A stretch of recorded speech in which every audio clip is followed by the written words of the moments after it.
নমস্কার বন্ধুরা, আপনাদের জানাই স্বাগতম। আর আজকে আমি বানাতে চলেছি সর্ষা দিয়ে মাছের তরকারি। গরম গরম ভাতের সাথে সর্ষা দিয়ে মাছের তরকারি খেতে যা আনন্দ, সেই আনন্দ হয়তো কোথাও খুঁজে পাওয়া যাবে না।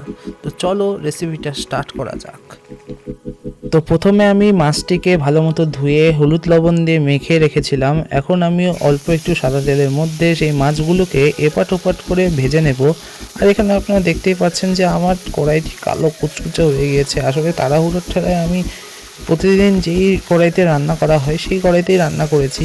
তো দয়া করে আপনারা কিছু মনে করবেন না। তো আমি এখন মাছগুলি ভেজে নিই।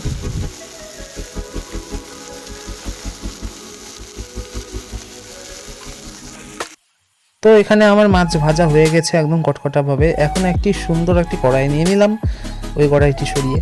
তারপর এখন আমি তার মধ্যে দিয়ে দিব পরিমাণ মতো সর্ষার তেল, আর একটি শুকনো লঙ্কা, আর কালো জিরে পরিমাণ মতো। তারপর তার মধ্যে দিয়ে দেব কাটা কিছু আলু, যেগুলো আমি আগে কেটে রেখেছিলাম। এখন আমি এটাকে ভালো করে ভেজে নেব আলতো আঁচের মধ্যে।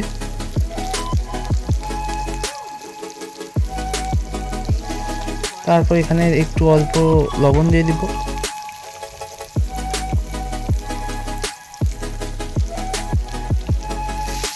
তারপর একটি গোটা বেগুন কেটে দিয়ে দিব। আসলে আমি সবজিগুলো আগে কেটে রেখেছিলাম, ভিডিওতে দেখাতে পারিনি। তারপর দিয়ে দিব 4টি বড় কাঁচা লঙ্কা ফাটিয়ে।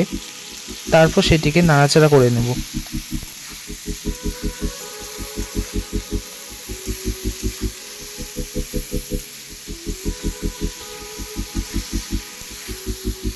আস্তে ধীরে নাড়াচাড়া করে নিব। নেওয়ার পর এখানে আমি সর্ষা নিয়ে নেব। সর্ষার মধ্যে শুকনো লঙ্কার গুঁড়ো আর হলুদ দিয়ে সেটিকে একটি পেস্ট করে নেব।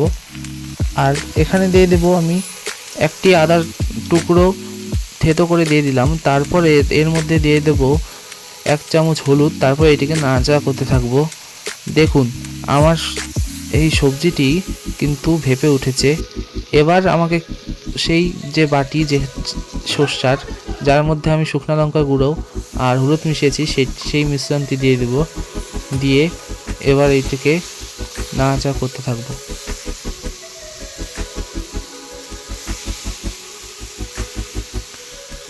সুন্দরভাবে নাড়াচাড়া করে মিক্সড করে তারপর তার মধ্যে দিয়ে দিব জল পরিমাণ মতো। বেশি জল দিয়ে দিবেন না আবার।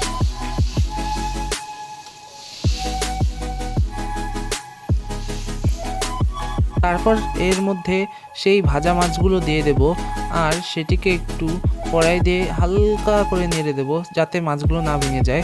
তারপর সেটিকে 2-3টে উতলের জন্য রেখে দেব। আর উতালের পরই কিন্তু আমাদের রান্না কমপ্লিট হয়ে যাবে। আর সৌন্দর্য বাড়ানোর জন্য একটি কাঁচা লঙ্কা ফাটিয়ে দিয়ে দিলাম। এবার 2-3টে উতাল হয়ে গেছে আমার। এবার তার মধ্যে কাঁচা সর্ষার তেল দিয়ে দিব অল্প, এতে টেস্টি বেড়ে যাবে। আর সর্ষার তেল দেওয়ার পর হালকা একটু নেড়েই দেখুন আমার রান্না কিন্তু এখানে কমপ্লিট হয়ে গিয়েছে। এবার গরম ভাতের সাথে সর্ষা দিয়ে মাছের তরকারি খেতে বসে যাব আমি। আপনি আপনাদের বাড়িতে এই তরকারি বানিয়ে ভাতের সাথে খেয়ে খান আর এনজয় করুন। Thank you so much. Subscribe করবেন। Goodbye.